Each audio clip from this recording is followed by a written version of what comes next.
am I going to trust the author of the seasons, God himself, in the midst of the time that has been appointed to me?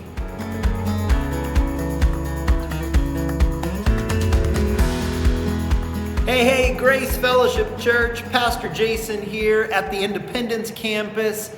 And I'm here today because it's Wednesday, which means it's Wednesday word time. So let's get to it. Hey, my family and I are loving the change of season here in northern Kentucky.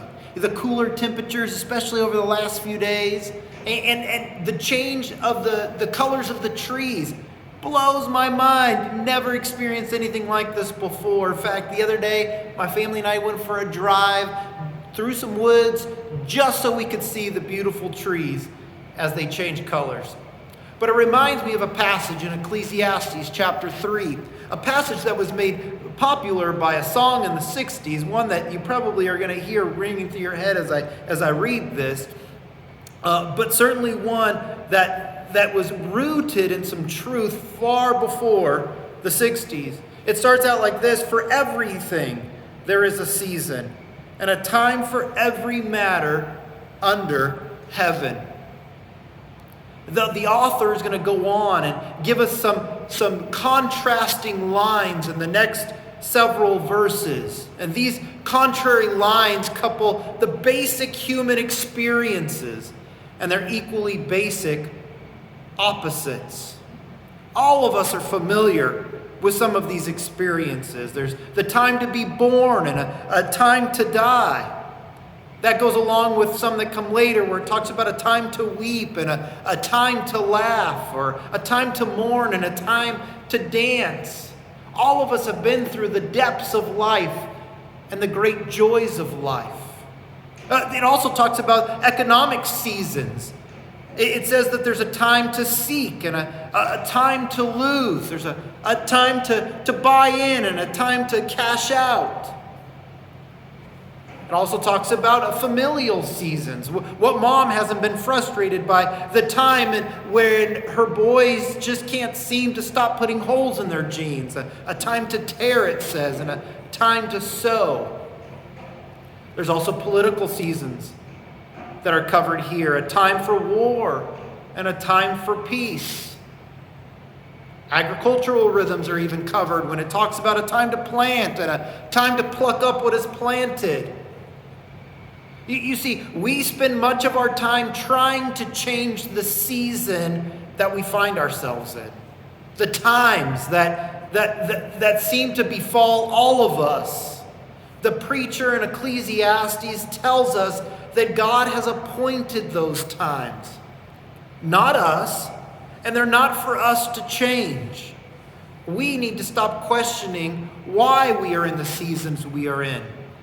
I believe much of the mental health issues that we see around us regularly are due to this futile struggle to control the season we're in. The more profitable question, however, is, am I going to trust the author of the seasons, God himself, in the midst of the time that has been appointed to me?